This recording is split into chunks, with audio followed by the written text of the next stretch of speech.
right. Mid, going live mid comic book rant. Spracks are the best. We're saving the comic book rants Yeah. from the show. Right. So hit record. Right. All right. So we gonna count it down? Just hit it. All right. It is now being recorded.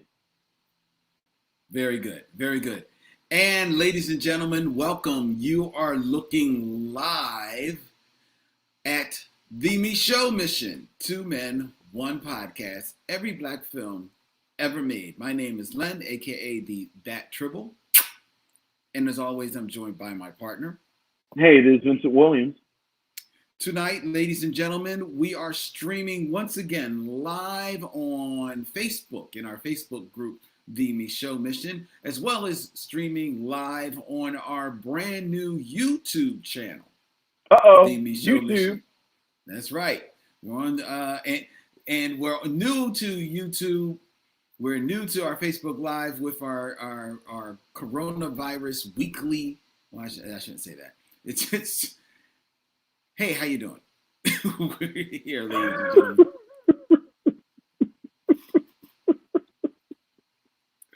I don't know where I was going with that. I was gonna go with you now. I appreciate you, brother. I appreciate you. That's why you're the best partner in the business. Tonight, ladies and gentlemen, we are here in the very merry month of May, which means that is Mother May I have another one of those historically bad black movies. And this week is Vince's selection, and boy, does he have a doozy. I was going to say, we'll see if you think I'm the best partner. Let's check back in an hour. Exactly. Exactly. As ladies and gentlemen, Vince dipped into the crates and went across the pond to Italy back in 1983, where the Hammer, Fred Williamson. Yeah.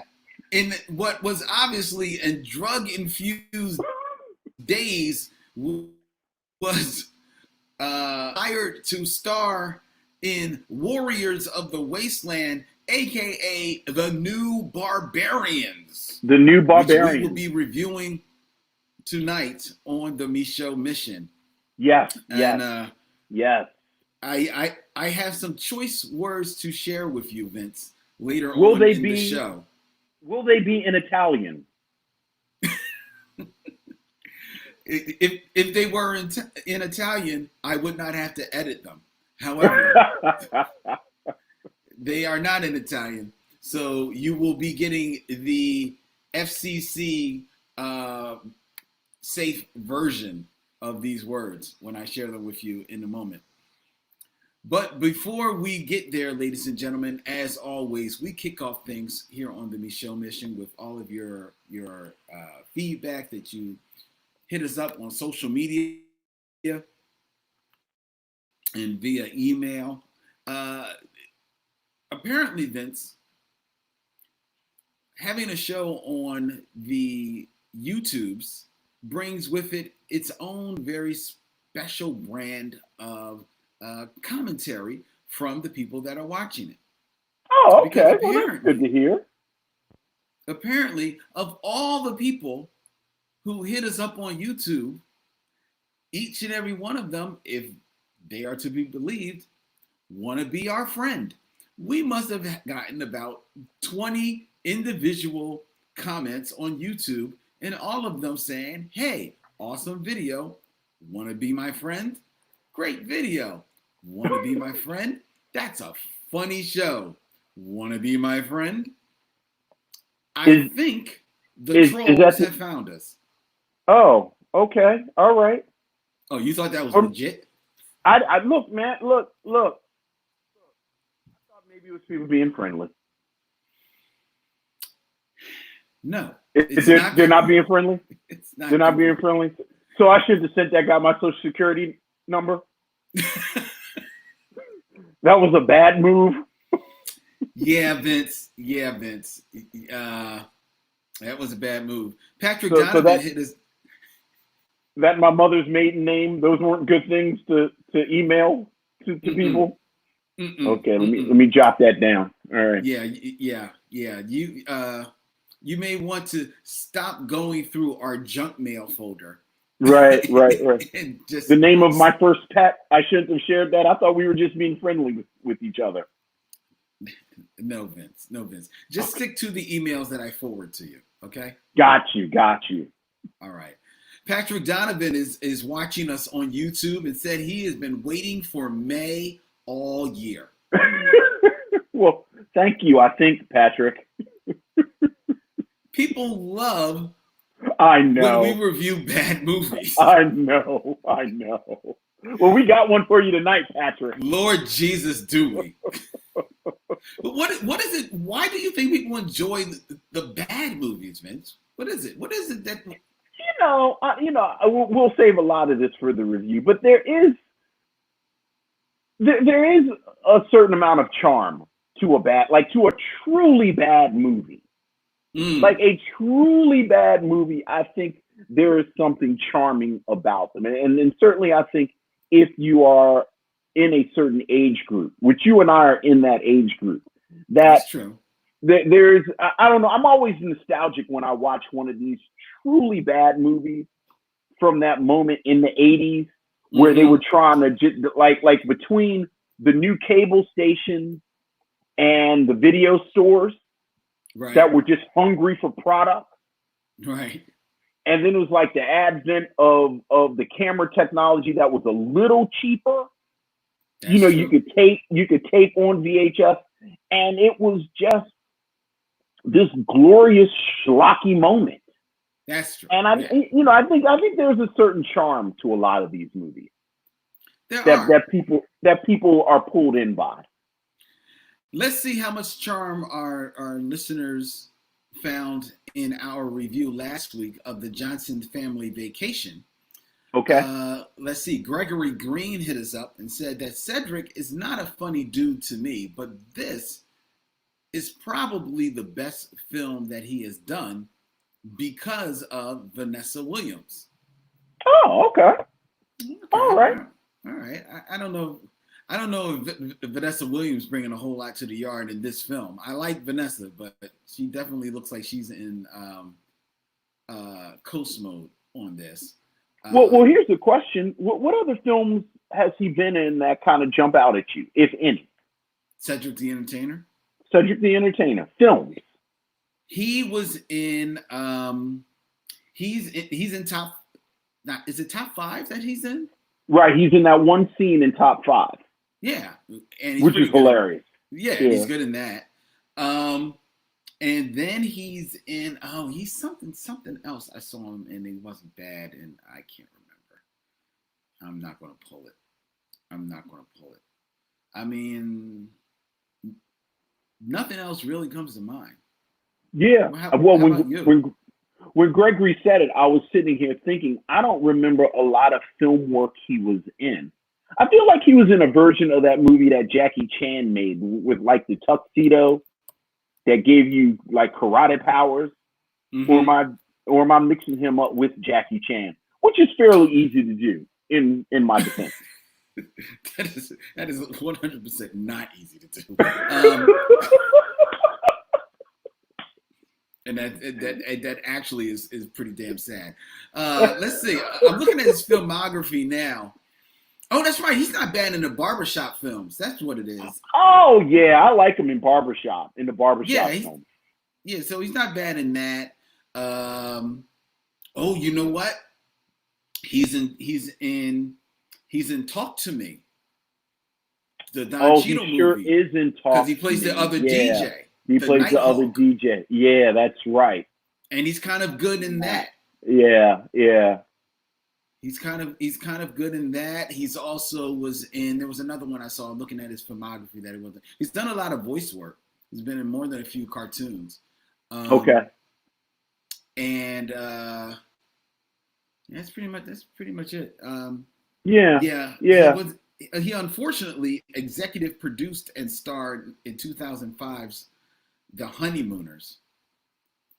Oh, I never actually saw that. I meant to watch that car wreck. You know, I am a lifelong fan of the Honeymooners and Sure, of sure.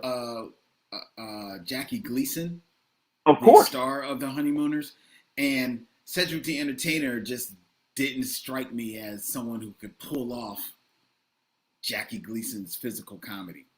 I don't even know why he tried. Well, you know what? I kind of because I do think that Cedric is a good physical entertainer, but I don't know why anyone would try and mess with Jackie Gleason. Frankly, like Jackie Gleason is one of those people I wouldn't even try and touch him.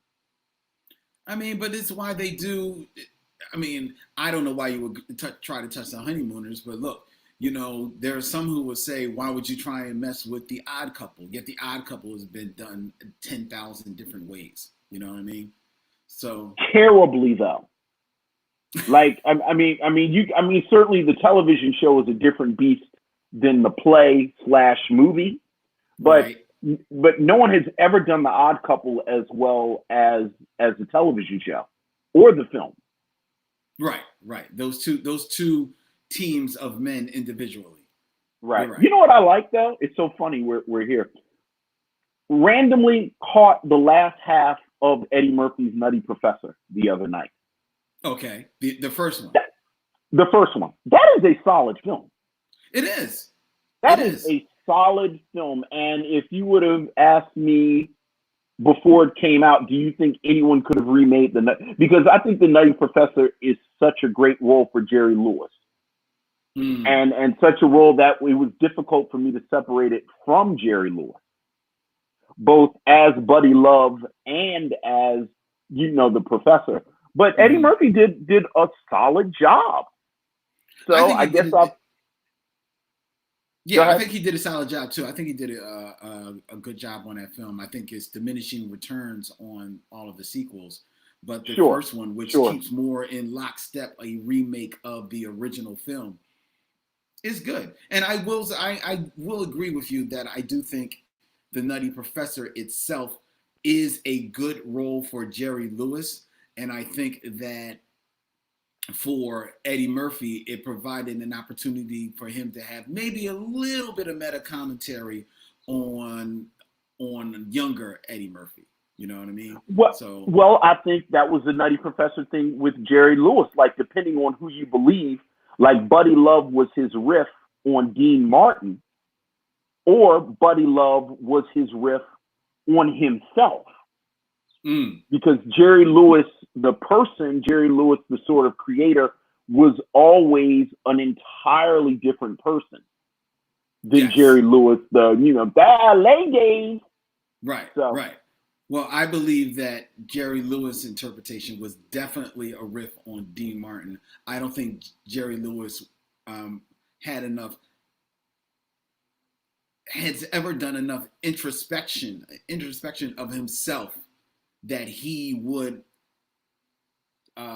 be able to perform that role and say that he was kind of like riffing on himself. I don't think he had really a good self-awareness of the person that he was. Oh, that's very interesting. What do you think about Jerry Lewis in what is it, The Comedian with Robert De Niro? The King of Comedy. I'm sorry, The King of Comedy. What do you think about Jerry Lewis in that? See, now here's the thing.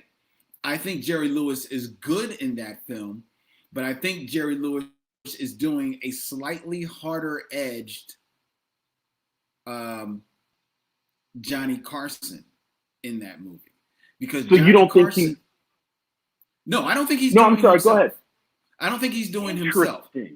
I mean, I know a lot of people look at that and think that's close to himself. And it may actually be, but I think if you ask Jerry Lewis, he's doing a harder edged Johnny Carson, because Johnny Carson was someone who would turn it on in front of the cameras, but then outside of the cameras would be painfully shy, wanted to keep to himself, was very close-knit about the people that he kept around him. Because of his upbringing, growing up in Nebraska, at his heart, he was still a nice guy, but so he never came off as like a super jerk, but he could definitely come off a little bit aloof. Jerry, turning that on a dime a little bit, comes off a little bit jerky in The King of Comedy. It's funny that we just brought this up because I just sat down with a friend who hadn't seen Joker from last year. So right. we watched Joker, and I was mentioning how Joker, as fine a movie as it is, even though it has its detractors, is very much there's a lot of it to me that's liberally lifted from Martin Scorsese's King of Comedy. Right. But yeah, I don't. Yeah, I don't think he's doing himself. I think he's doing a harder edge Johnny Carson. Now that being said, I think he's doing it brilliantly. I think he's great in that movie. I love. Oh no doubt. Yeah, that's not even up for debate if he's great. But that's really interesting what you said, that you don't think Lewis ever had that type of introspection like that. Now, two things. First, I always thought that Eddie Murphy's sort of critique of himself, there was more of that in Bowfinger than in The Nutty Professor. The Nutty Professor. And then the other thing, speaking of these sort of exploration of comedians, and this kind of serious look at comedians, me and my boys were talking last week about how confused we were that people don't talk about Mr. Saturday Night with Billy Crystal. About the movie? About the movie. Because I think Mr. Saturday Night is absolutely brilliant. And no one talks about it. Yeah, it didn't get a good write-up when it came out. I think a lot of people took it as like a vanity project for Billy Crystal. I know, but I think it, like, every time, I watch it like every couple of years, and I always feel like there was some kind of Hollywood insider stuff that kept it from being what I always thought it should have been. Apparently it was nominated, again, I just had this conversation like a week ago. Apparently it got nominated for Best Picture, which I had forgotten all about. Really? Dude, when's the last time you watched it? It's probably been since a year after it came out. Dude, Mr. Saturday Night. Really? The Raging Bull of comedian movies. And we're taping. Whoa. We're taping. Mr. Saturday Night is better than The King of Comedy? It is just as good. Oh, Vince. Okay. Vince. Look, we are on record. We are live. We are taping. I said what I said. Mr. Saturday Night's as good as the with Billy Crystal. Yeah. Okay. All right. Well, I promised my friend we'd watch the King of Comedy this week, so maybe we might have to do a twofer and do King And of I'm going to say this. The only reason I'm not being real slick in the mouth in saying that Mr. Saturday Night is better than the King of Comedy is because I haven't seen the King of Comedy in probably 10 years. Okay, yeah. I just watched the King of Comedy last year. But I'm going to go check it out. I'm going to go check out Mr. Saturday Night, Billy Crystal. I'm a Billy Crystal fan, so sure. And I remember watching the film, and I remember not thinking that it was bad. I seem to think that I thought it was a little long, but I'll check it out. And why, yes, you are listening to the Micheaux Mission, where we review black films, but sometimes we start talking about Borscht Belt comedians. Look, that's just how we get down. That's what we do. That's why people want to be our friend. Yeah, that's why. Getting back on brand, Vince.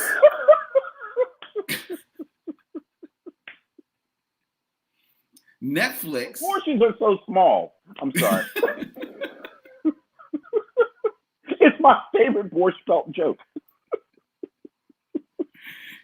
Netflix has revealed, and they've given people a first look at Spike Lee's new movie that's going to be hitting Netflix in June, The Five Bloods.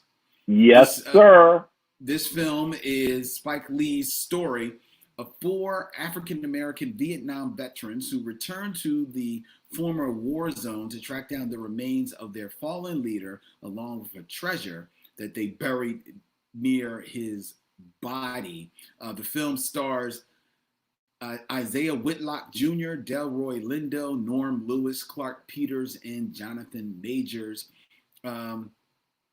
Also, Chadwick Boseman has a short role in the small role in the film that is set to debut on Netflix June 12th. Have you taken a look at this, Vince? Dude, just the cast. Like, I don't even have to, like, this, I don't know the last time I've seen a black cast this good. Yeah. How about that, man? That cast is amazing. I didn't even know all these people were in it. Oh, you didn't? No, it's funny because the advertising, at least what I've seen, has just been Chadwick Boseman is in a Spike Lee movie. Like, then I saw the trailer and I was like, damn. Right. It's like they kidnapped an August Wilson cast.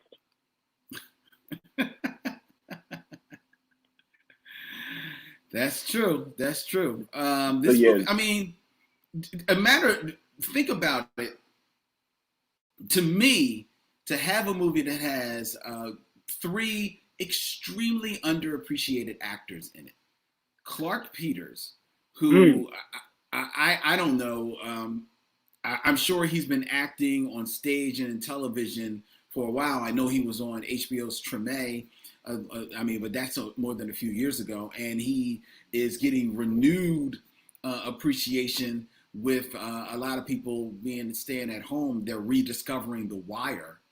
Sure, absolutely. And then you've got Isaiah Whitlock Jr. as well, another actor who I don't think gets the accolades that he deserves, and Delroy Lindo, who to me is the actor's actor. Oh yeah. I mean, just the 3 of them alone, I'm in.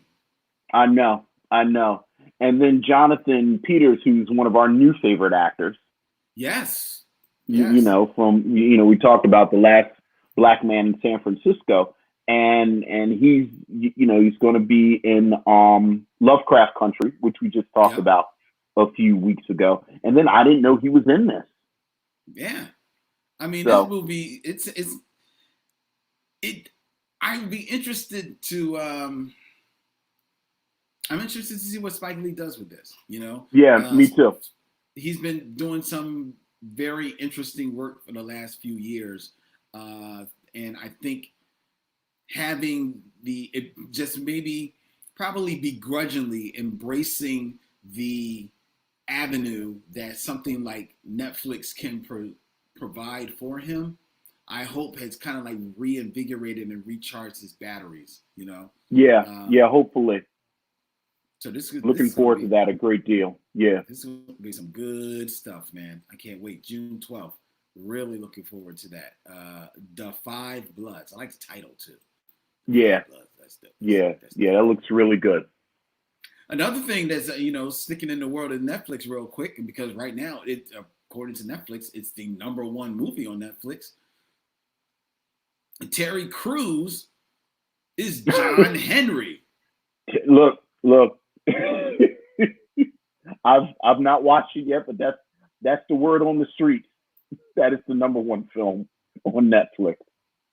Terry Crews is starring in the #1 movie on Netflix as of last Wednesday.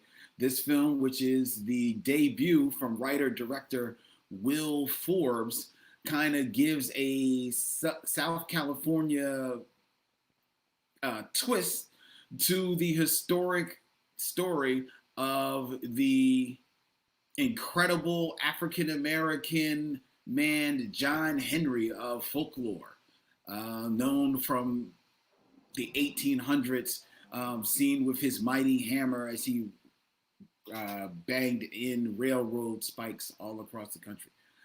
Yes. That is what he did. That is the folktale of John Henry. That is the folktale of John Henry. And Terry Crews is bringing it to life on Netflix. I haven't had a chance to check this out either, but I'm interested in looking at it. And I'm happy to see that it's number one in the. I was about to say, congratulations to all involved.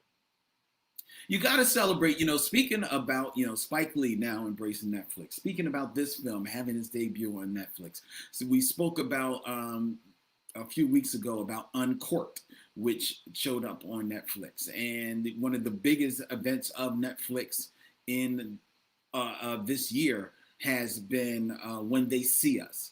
There also was the Octavia Spencer movie about Self-Made. Wasn't that? Yeah, Self-Made. Yeah. Yeah. So, you got to say that whoever is involved in Netflix in getting behind, African American or people of color productions, they are really going at it. They're putting their money where their mouth is, because a lot of these productions have a very nice budget, and it's available on the screen. You've got actors coming from the world of television and movies to do work on Netflix. I gotta say, Netflix is knocking that out the park right now. They are winning in my household. That's all I can say. Yeah, love it. You love to see it. You love to see all of the products. You love to see all of the people putting their work out. So absolutely. Most definitely. All right. Well, Vince, we spared them as long as we could. Yeah. Time to meet the ministers of revenge, the warriors of vengeance, the high priest of death. Yeah. It's Lynn, you don't sound enthusiastic. No, I'm not, Vince. I'm not. It is time, ladies and gentlemen, for us to move. 2019. The nuclear holocaust is over. And I do mean we're making a movement here. That's beneath you. But it's not beneath this movie. It's not beneath this movie. As we move into our review of 1983's The New Barbarians. The New Barbarians. Yeah, come up with a song for this one, Vince. It's Italy after the nuclear holocaust. We are in the cars going on the road. Look at the people who need to die with the ray guns. Pew, pew, pew. Fred Williamson. Okay, all right. He's the black guy. Okay, all right. Enough of that. Because it's Italian. Yeah. You see what I did? It was Italian. Yes. So you're saying it with an authentic Italian accent. Well, I did extensive study of the Italian chef on The Simpsons. So I feel like I was, I think this sort of, do they call it method? Is that method? Yeah. Method, because I studied him. I studied over the 2 decades of The Simpsons. So. Mm-hmm. And what people can't see is that you're literally sitting in a bowl of spaghetti. And I believe it's pronounced spaghetti.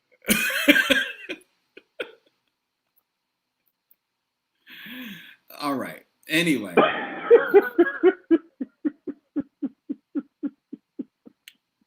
The New Barbarians is a 1983 Italian post-apocalyptic action film.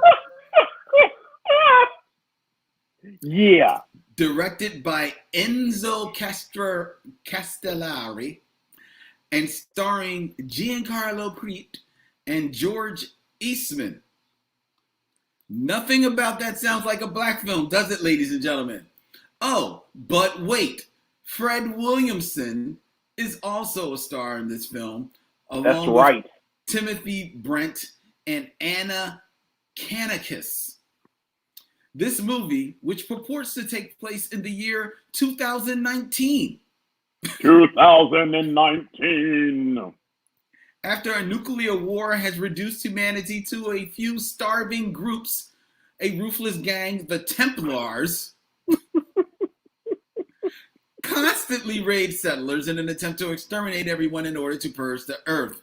And yet, a former Templar, Scorpion, along with his allies, prevents a small band of religious colonists from being massacred by the Templars. This Mother May I edition of the Micheaux Mission is brought to you by Vincent Williams. Vince, what do you have to say of the new Barbarians? Where to start? First, for those of you who really like the purity of the mission, let me apologize, because this is not a black film. Fred Williamson. Wait a minute, real quick. Yeah. Circle gets the square, because I told someone, I guarantee Vince is going to start his review with an apology. With an apology. You know. See, that's good rhetoric right there. Somebody's angry at you. You just, hey. Like you start with that. Okay. And then you kind of build from there. Okay. Fred Williamson, this movie I think is 1 hour and 40 minutes. Fred Williamson is not seen for a half hour. Fred Williamson does not speak for 40 minutes. So it is very difficult to link this to the work of Julie Dash and Spike Lee and Oscar Micheaux, and Having said that, there is a bit of history with this movie. I think. There's history. Yeah, no, I mean, for our younger listeners. Okay. There was a film called Road Warrior that came out, and Road Warrior was the sequel to a film called Mad Max, and Mad Max was, what would you say, Lynn? Would we call Mad Max a modest success? Yes, most definitely. Definitely. Modest success, but then Road Warrior, a cult film, but then Road Warrior was an actual hit. And this introduced Mel Gibson to the world, and it was post-apocalyptic, and it really kind of cast this long shadow when we talked about science fiction. And after Road Warrior came out, there were dozens upon dozens upon dozens of very low budget post-apocalyptic films that were churned out straight to video. Some of them were in the movies for maybe 10 minutes, but this was a whole genre.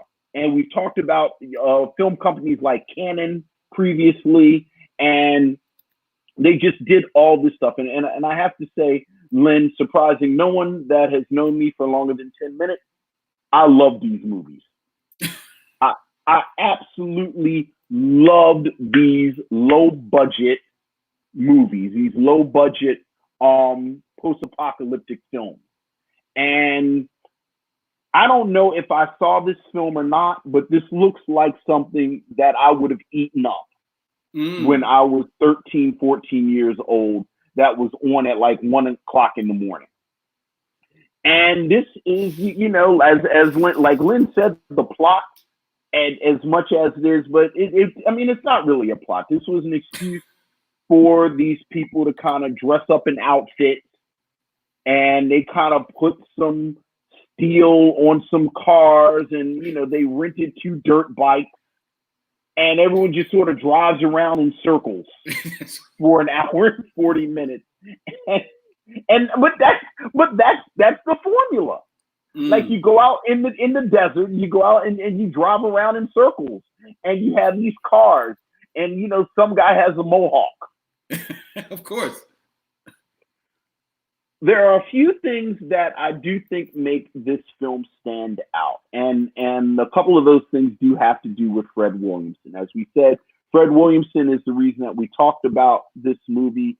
A little bit about Fred Williamson we mentioned last week, but now that we're in the review proper, Fred Williamson, who by the 80s had made his bones as a blaxploitation star all throughout the 70s, right? Actually moved to Italy. Actually moved to Italy in the late 70s, stayed there for about 10 years. Mm-hmm. Yeah. And started a film company, but also made some films. And this is one of the films that he appears in. And if I joked about apologizing, saying that this isn't a black film, but you wouldn't know that looking at the poster. That's because true. He is featured very prominently on the poster. He is very much the biggest star in this film. And I think that is important for a couple of reasons. One that I'll talk about in a moment. I think there are 2 things that I found kind of noteworthy about this movie before I get to Fred Williamson proper. First and foremost, Lynn, the soundtrack is banging. The music is fantastic.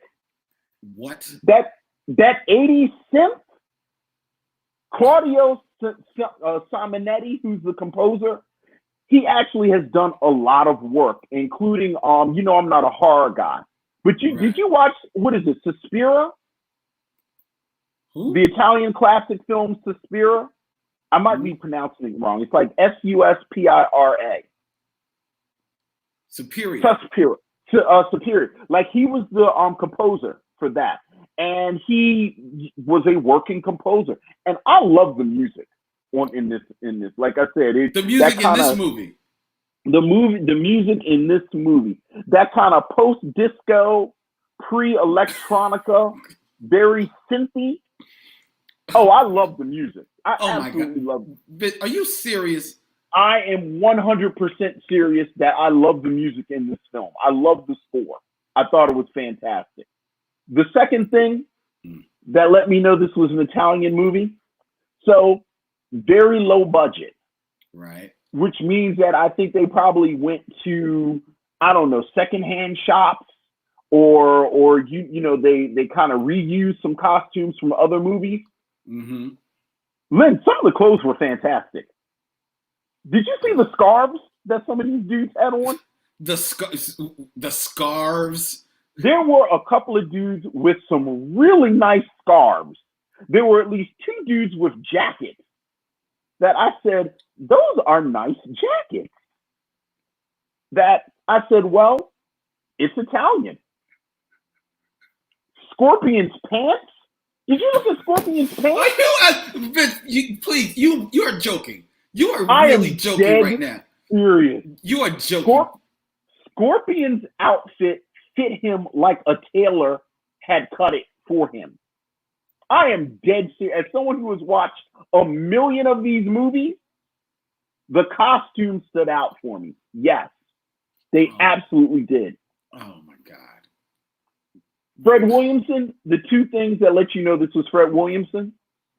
First, he has a love interest.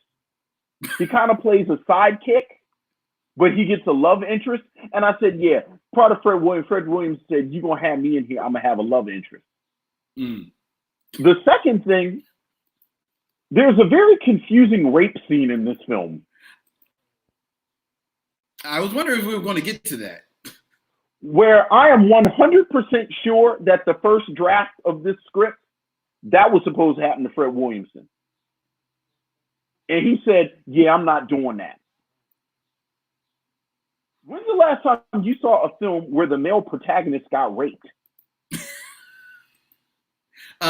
Actually, just last week, because I rewatched Deliverance. But I'm sorry, the action hero. I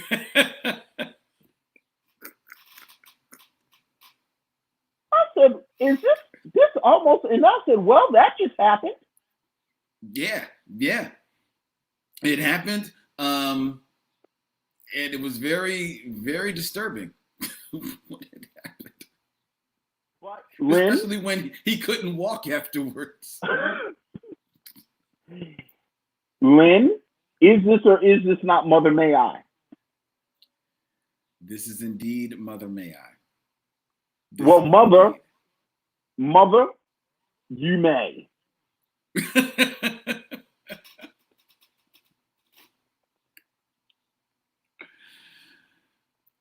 Look, Vince. I apologize. No, that ain't enough, bro. You owe me an hour and 40 minutes from this. Fred Williamson does not show up for a half hour in this movie. Wait, Lynn, and you know how you know it's about to be him? Because they start playing the funky music. Of course, because now all of a sudden we got we got to put a now beat. It's gonna be a black. That's right. In some of the worst music, I don't know what you are smoking that you think this music is banging. This music, I like it. Vince, this music is horrible. There is nothing redeeming about this film at all. Like I don't even think the Italians are claiming this movie anymore. These people show up, they've got this plastic wear on. And it looks like it, and they've got these weird helmets on, and then it looks like they're wearing the helmets on their shoulders underneath their clothes as well. There's a scene where a guy on a motorcycle, he pulls the pin on a grenade, and then he guns his motorcycle and jumps into the air, 2 hands on the handlebars, right? So what's he going to do with the grenade? Oh, well, he can't take his hands off the handlebar. So cut to a scene of just the grenade dropping to the ground. Hey, it's the future. That's how it go down in the future. Then there's a man who is running from a car that has a whirling propeller on the side of it. Just like Speed Racers. And as the man trips, as everyone does in this movie, everyone trips. I mean, they literally trip over, I guess, the film stock. I don't know. They trip. And then only to conveniently sit up just in the perfect position so that the whirling propeller can decapitate his head. Wait, that's a bad thing? Is that a bad thing? Well, the Sears and Roebuck mannequin, that head gets chopped off and then falls in front of the camera is a bad thing. There are people who are getting shot with there are laser guns that arbitrarily have different levels of destructive force. Because a laser gun will hit someone and then just knock them off of their motorcycle. But then the laser gun will hit another person and explode them from the inside out. Hey, it's different settings. It's different settings on the gun. It's not different settings. It's the same settings. It's the same gun shooting. It's the future. You don't know how the future works. It's 2019. It's actually the past. It's actually the past. It's not the future. It's the past. The nuclear holocaust is over. First of all, the movie comes on. When it comes on, I'm thinking, oh, is this the new Barbarians or the pilot to Ultraman? I don't know what's happening because there's this. It literally looked like one of your 1970s Japanese shows with this crazy, stupid like Lego building set with flashing light bulbs behind it. That was the nuclear holocaust. It took me a second. I said, wait, is that the nuclear holocaust happening? It was over. You know how I know it was over? Because it said, 2019, the nuclear holocaust is over. I'm glad they let us know it was over.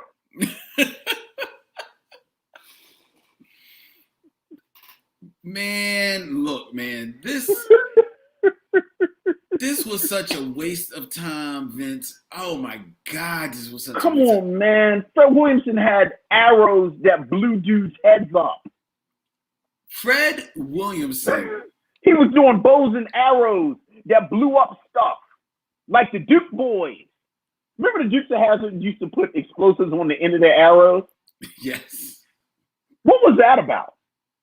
How come no one had any questions about that? They were both felons. You know, it makes sense that the Dukes of Hazzard would put explosives on the end of their arrows, because if there was anyone who would find inspiration from the new Barbarians, it would be Bo and Duke Luke. So, Bo and Luke Duke. Who knows? How could you make me watch this movie, Vince? Look, man. I mean, It's Mother May I. Is it Mother May I? I'm not even going to go into the bizarre sex scene that happens in this plastic tent. It was a bouncy house. They had sex in a bouncy house. It was. It looked like a bouncy house. Because it's the future. Yes, it's the future where everybody dressed in plastic clothes, plastic jackets, plastic pants, except the women. All the women wear thongs. Leather thongs. Terrible. That was terrible that none of the women were allowed to wear pants. They're not allowed to wear pants. And then the one black woman in the film expressly says, I'm here to do whatever you need me to do. But then it was some type of weird future sex she had to do. Because remember, she was laying in the bed and she said the nano monitor needs to warm up and reach the nth. I said, future sex is confusing. But Fred Williamson had no problem with it. Fred Williamson had no problem figuring out future sex. I'll figure this out. He also had a head. What is with his Olivia Newton-John headband? You got to get into the spirit of the thing, and his mustache that had been spreading since 1973. Vince, I want to get into the spirit of things. I do. And I know, and I hear you on everyone riffing on the cult classic that was Mad Max, and everyone wants to. This is now it's their own version of the future. And God bless the Italians, and you know, I don't know what they're doing over there with their movies, but you know, they wanted their own version of it. So God bless them. You know what I mean? That could be on the Blu-ray from Linway. God bless the Italians. I don't know what they're doing with their movies over there.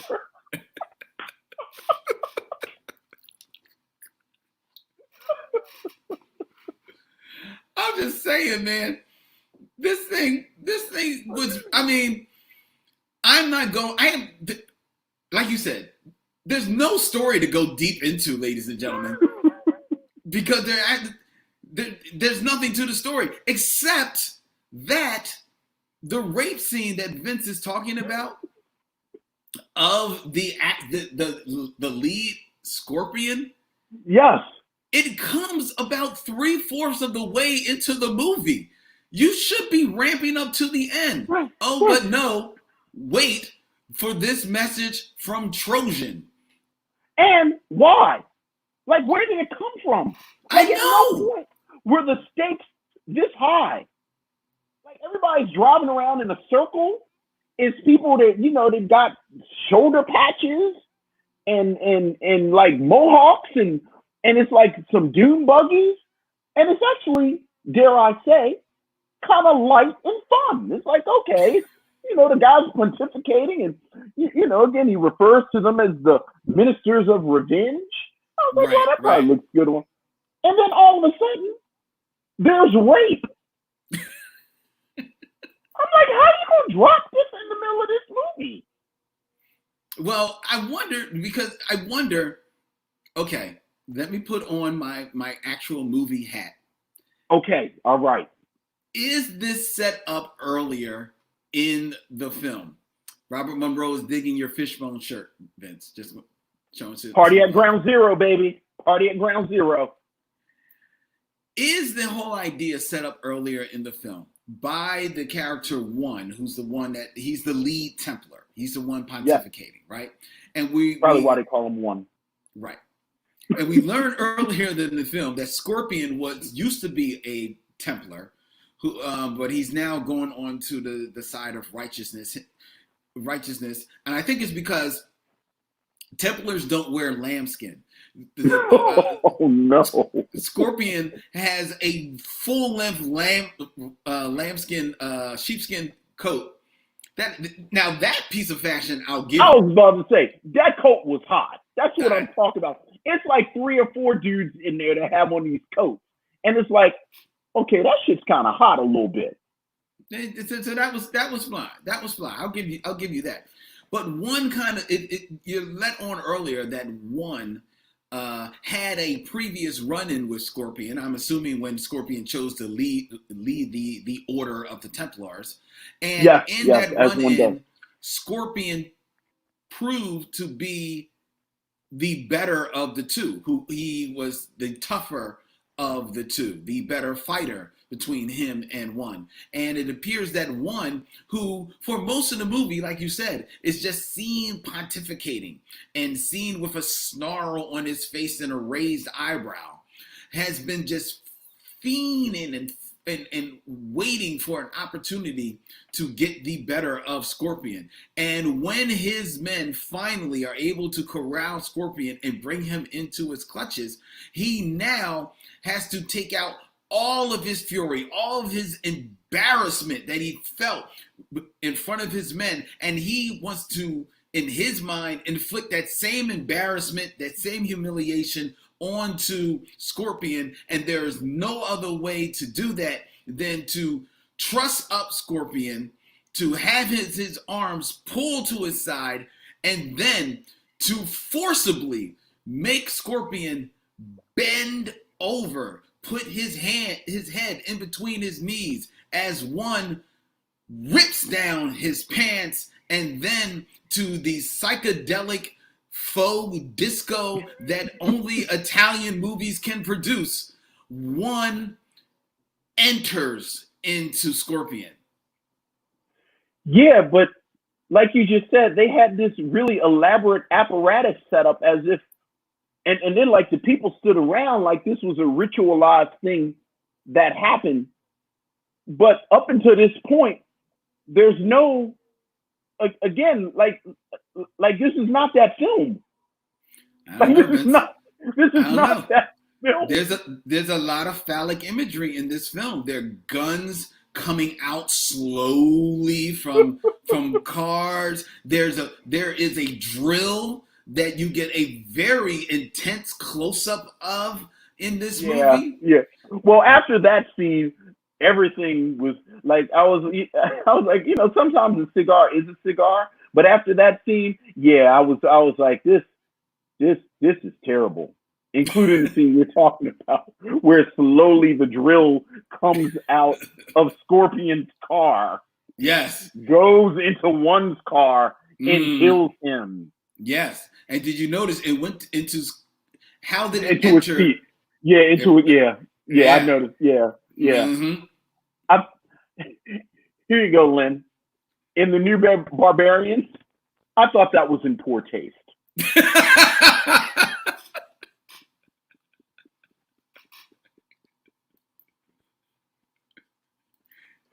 Like bouncy house sex. You got the 8-year-old with the slingshot that blows up things. Fred Williamson has been in for 15 minutes, but that was a step too far. That was a step too far. Yes. You're right, Vince. You're absolutely right. Are we finished talking about? Is there anything else that you wish to share? No. I think, should people watch the new Barbarians, Vince? Look, I think if you like these movies, these post-Road Warrior, schlocky, canon. Again, if it was a blockbuster, you remember having a blockbuster night, Lynn? You remember having a blockbuster night? I do. Yes. You remember getting a blockbuster late? Remember getting a blockbuster late and everything was gone? It's all well picked over, yes. It's all, and you remember picking things based on the art on the cover of the box? Yes. Remember that? Yes, I do. If you remember that period with any type of fondness, then I think, hey, Lynn, did you see, because I had to pull it up because this was actually my favorite. This is the King Lear of the post-World Warrior movies. Did you ever see Maelstrom? Maelstrom, the destruction of Jared Sin? No. Oh yeah. What's that like about? I don't know. A dude. You know what it's about, Lynn?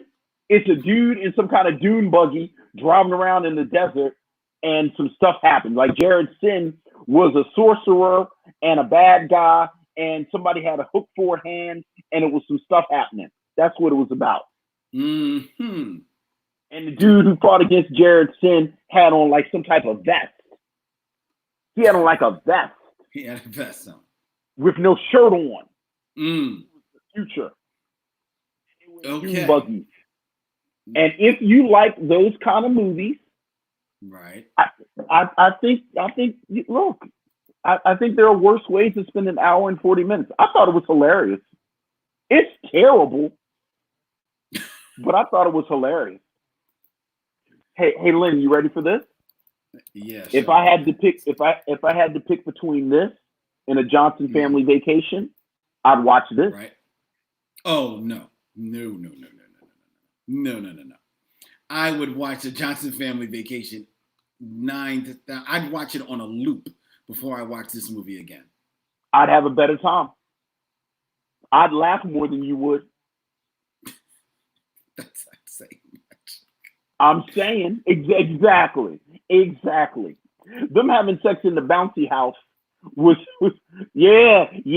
Robert Monroe knows about Metal Storm. You don't know nothing about Metal Storm, the destruction of Jared Sin. No, I don't know about this movie.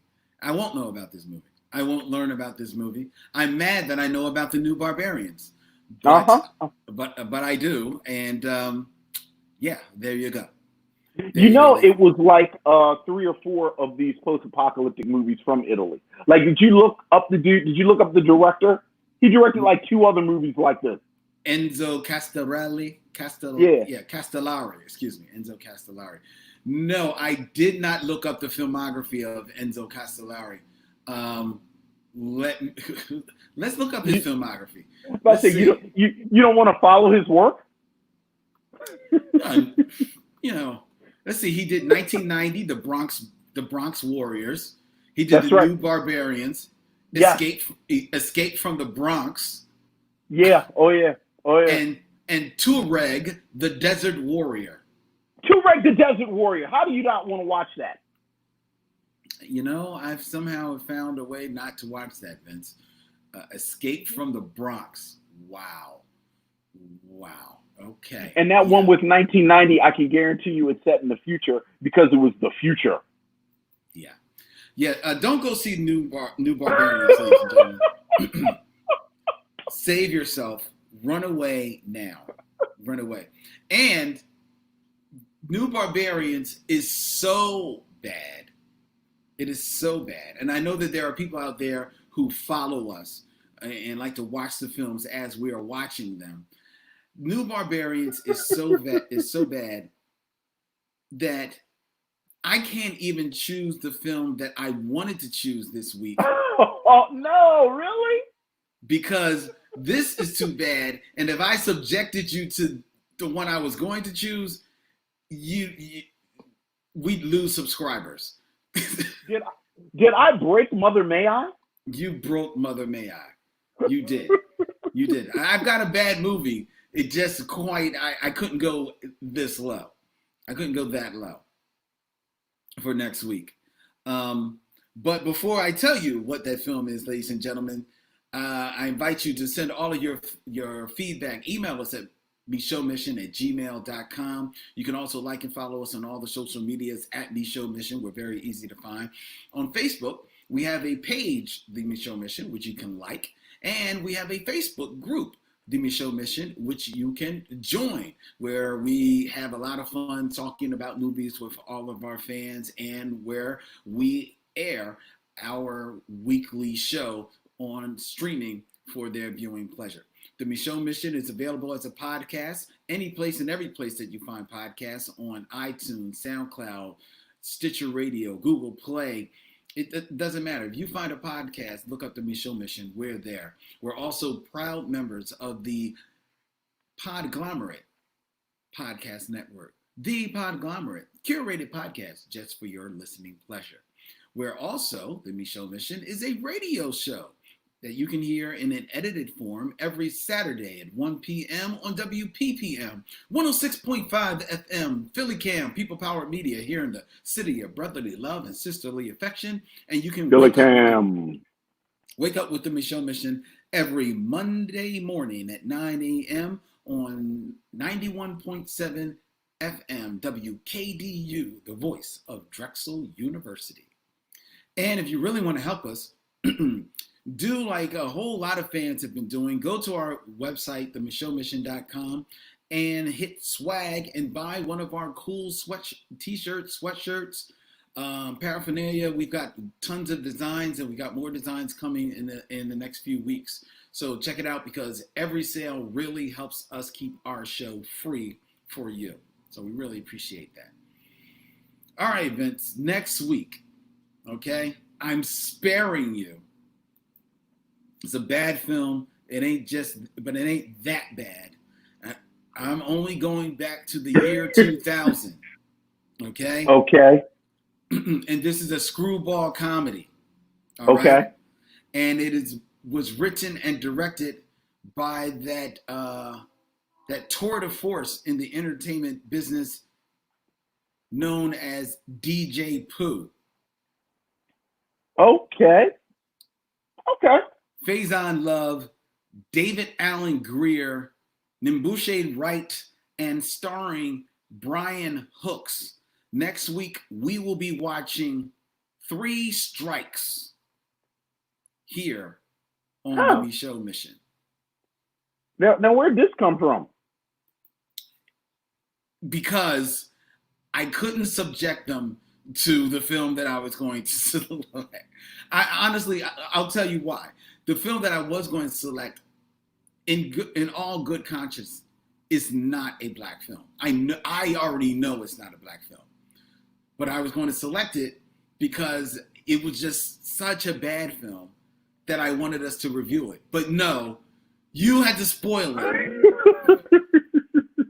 Now, you talking about what we talked about, The Man with Two Brains? Yes. I think that's a black film. That's Rosie Greer. And I think that's part of the whole plot. That the dude, isn't the white dude a racist? Yes. How is that not a black film? It's a bad movie, Vince. Are we in May or not? We are in May. Do you think? Okay, Vince. Do you think mediocre films? You think the missionaries are ready for The Man with Two Brains? I think they are. After the new Barbarians? Look, man, I don't want to do one of them disposable 2000-y, post Friday barbershop kind of, like they kind of made these movies. And I mean, if we're going to do it, let's do it. All right. And The Man with Two Brains is definitely a black film. All right, Vince, you've talked me into it. Next week, ladies and gentlemen, it's actually The Man with Two Heads. Two The Heads, Man with right, Two right, Heads, right. starring Rosie Greer and a very painfully embarrassed Ray Milland. Let's hear it for peer pressure. Hey, Lynn, when we get off, I want to tell you about heroin. Have we talked about heroin? Next week, ladies and gentlemen, The Man with Two Heads here on the Micheaux Mission. Until then, he's Vince. I'm Len. And we're sorry about the new Barbarians. That's what I started with. In parting, we say, we'll see you when it's time to meet again. Until next week, ladies and gentlemen, good night.